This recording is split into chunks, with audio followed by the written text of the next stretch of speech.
Starting to the top left of Icarus, the KT rolls the Zerg, 1-0 in the group. Can he take another game? KT Crazy. Crazy with his win earlier against Labyrinth. This is a strong Zerg versus Terran player. It's his best matchup by far. His opponent to the bottom right of the map has also won his first game. Can he take another win? We'll find out soon. This is MVP Noblesse. MVP Noblesse.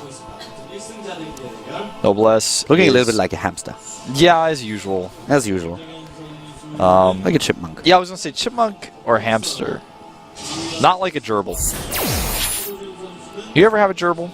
I don't know what it is. It's similar to a hamster. I don't know what the difference is, but it's similar to a hamster. I think I know what it is. It's in English. It's spelled Gerbil. I don't know what it is in German at all. In German, it's probably Meerschweinchen. Okay.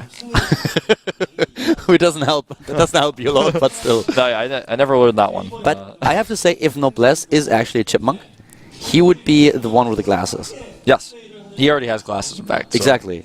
I only know the name of the. Oh, you mean like Alpha and the Chipmunks? Huh? Alpha and the Chipmunks type chipmunk? Like yeah. Theodore, I think, is the one with the glasses. Yeah, Theodore, exactly. Yeah. So he should. I could actually see if he decides to call himself Theodore from now on. I would support that. MVP Theodore. I'm completely behind this. Yeah, I mean, he definitely there's some resemblance. I actually like that. MVP Theodore. Has a nice ring to him. You'll have to bring it up with him. The thing is, I want to make this clear, as when you talk about players' appearances like this, Koreans love to give each other nicknames and make fun of how each other look, but like in a playful manner. In fact, it's quite common to tell a fat person in Korea that they are fat, and that person be completely accepting of how fat they are. That person be like, yeah, I know, ha. That's like how it is. People are not insecure here about things like this.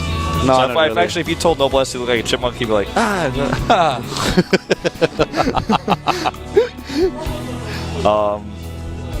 the builds are finishing up here. CC first and Hatch first, which is usually what you see on this map. And immediately 2 drones on each gold patch. Crazy so far plays with a very normal opening that we see here. And Noblesse is actually microing his SCV so that he even mines with more SCVs than usual from the gold patches. That same is not really true for Crazy just yet. He's getting the gas at the natural right now. Yeah. And not a lot of... Well, this is kind of the standard opening that you see on this map. The question rather is going to be a bit later on, what exactly will we see from the Zerg. But as I say it, Noblesse suddenly starts 2 additional barracks and goes up to 4. We could see him with this gas go into Hellions and then go Hellion Marauder. That would be a really good build for the map, because the builds that you normally see from, well, before I can even say it, Crazy starts the Roach Warren. You usually see Roaches. It's the best way to put pressure on Terran player. If you don't touch the Terran player and he gets those bases fully saturated, he's going to have so much money, he can attack you with so many different types of attacks. You can't tech off 2 bases into like Spire, not on this map. The reason why I find this very interesting now is that with a build like this, Noblesse could actually be like, well, you're going to be aggressive anyways, so I might as well go for a very aggressive build myself and punish you with a counterattack. Yeah. That's, I think, exactly what he's going to do. He's cutting the add-ons now. I think he's just going to go Marauders and then start a factory and go Hellions with it. Crazy goes... I actually think he might skip the Hellions here. It's entirely possible. He starts Stim now. Because what exactly do you want to have the Hellions for at the beginning? If you have Marine Marauder against this composition, that is going to do a lot. Every Zerg player that we've seen in the last few weeks starts Roaches here. Only a few of them will really go into Zerglings. And the Roaches are already on their way to the bottom right. And this should not be a problem for a player who's rallying out 2 Marauders and 2 Marines at a time. I'm a little bit surprised we don't have the bunker already started at the command center to the south, but we'll probably see that pretty soon. He doesn't really need it, you know. As soon as the Roaches are working at the rocks, he's just walking down and taking them out, because that is at the time when he will have enough units. He's going to defend here for just a few moments. The first Marauders start to come out. He attacks the neutral depot, bit of a mistake there. Yeah, and now...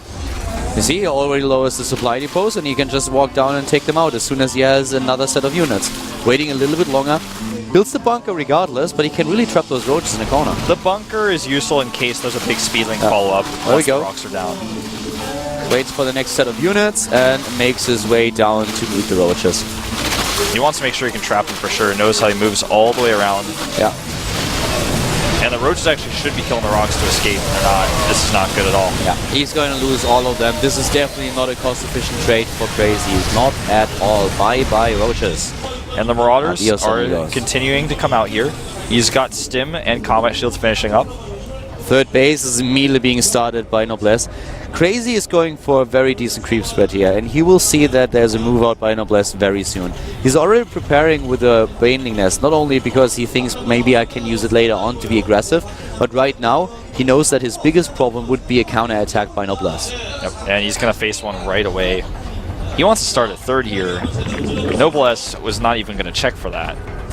He's actually like, you're crazy, and he's like, yeah, that's my ID, but Noblesse runs into the creep now, scans. This is a bit weird. I would rather see him just go for a faster attack. Baneling Nest finished, but it's a bit too late. Yeah, the Baneling Nest is not going to help him right away, and actually this position with the Stim now is very dangerous. Look at how many Zerglings are already dying. The second wave is a little bit too late. He might just be able to clean this up, but he's losing the Queens in the process and way too many Zerglings. Yeah, a lot of larvae spent on these lings. The worker count now 51 to 42 in favor of Noblesse. Resources lost are fairly even still, but as you already said, worker count in favor of Noblesse with mules as an addition. But the third base prevails, and Crazy will have that third fairly soon. The thing is, Noblesse also has a third command center, so he can use that whenever he feels inclined to. Noblesse is really playing this very, very well up to this point. As the supply depot is a little bit late. Now the rocks will be gone in a second. There are the supply depots. Should use a few Marines. Oh, there's a gap. But the Lings are like, well, we'd rather not stick around. Yeah, he can take them out, but of course that's one of the things that you don't want. That's a mistake you don't want to make. Yeah. Oh, the second wave. The second wave is a bit more problematic because Noblesse doesn't have that many units out right now. Exactly, that's going to become an issue. He's just running away. This is getting a bit weird. Okay. Finally, the supply depot to close it. But the third base, again, for Crazy, is still out there. And he's now saturating it. Yes. Getting 10 additional drones to send them over. Medevacs are coming out as well for Noblesse. It's going to allow him to start doing drops, but the Mutas are hitting their timing pretty nicely here at 11:15. It's actually a little bit delayed already. Well, now he's going for the Mutalisk, but this should be something that Noblesse can handle. I'm actually a bit surprised that we didn't see a scan for him in the main base just yet. Mutalisk's now building later than it would usually be the case, but he's only committing to 3 now. Is he supply block, or why does he build 3? Seems to be really only a precaution against drops. Not even trying to be aggressive here. Well, yeah, he's got the resource to build more. 2-2 is started. And Noblesse could also start 2-2. He has the armory. He's waiting for a few more resources. Here we have him going into more Mutalisks, deciding to actually commit to them.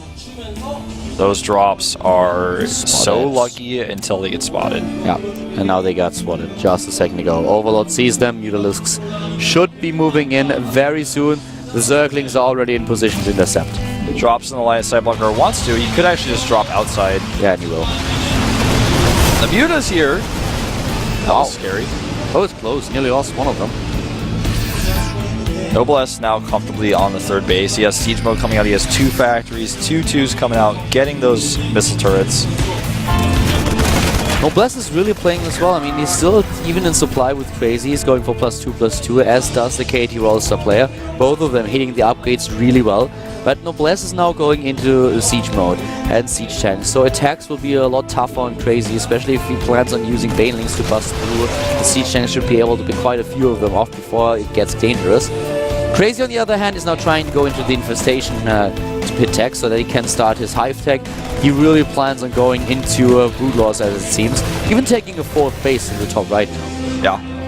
Always staying a little bit ahead of the Terran player in economy. Exactly, and this is going to be something that may add up. But Noblesse's army and his map presence is about to become at its critical mass, where he can start to move across the map. Oh, wow.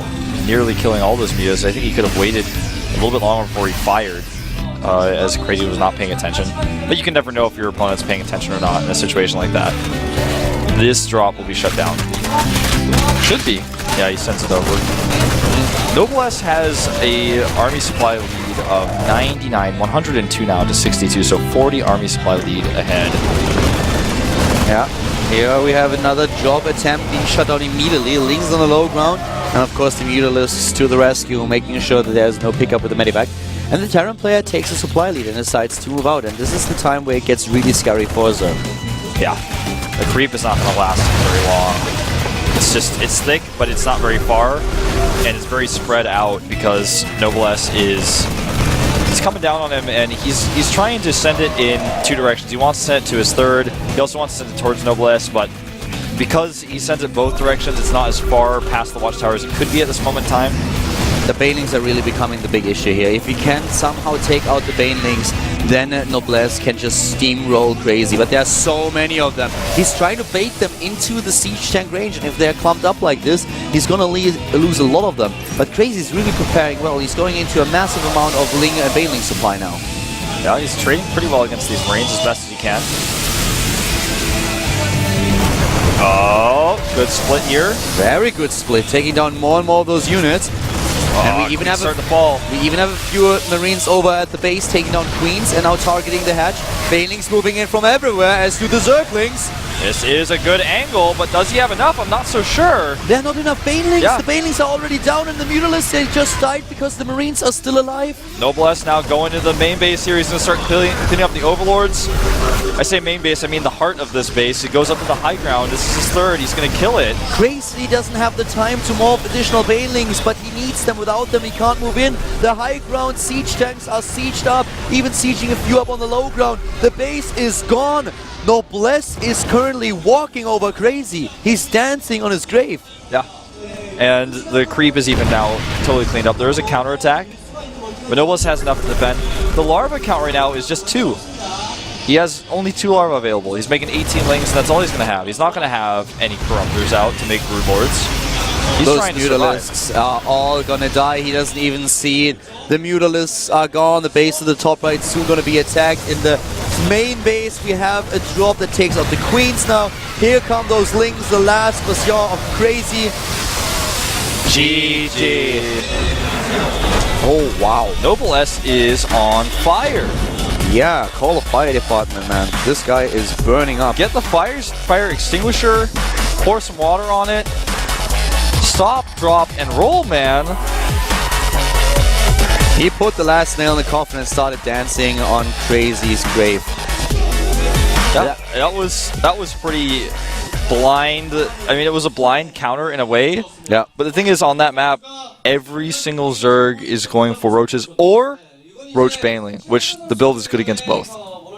The Chipmunk of Death. Yeah, Chipmunk of Death. This is what we just saw. Theodore is taking the games one after one, bit by bit. 2-0 for him now in the group. He is on even terms with Boom Boom. Both of them are taking first place in the group. He just looks so dominant in both of his games that he played so far. I definitely did.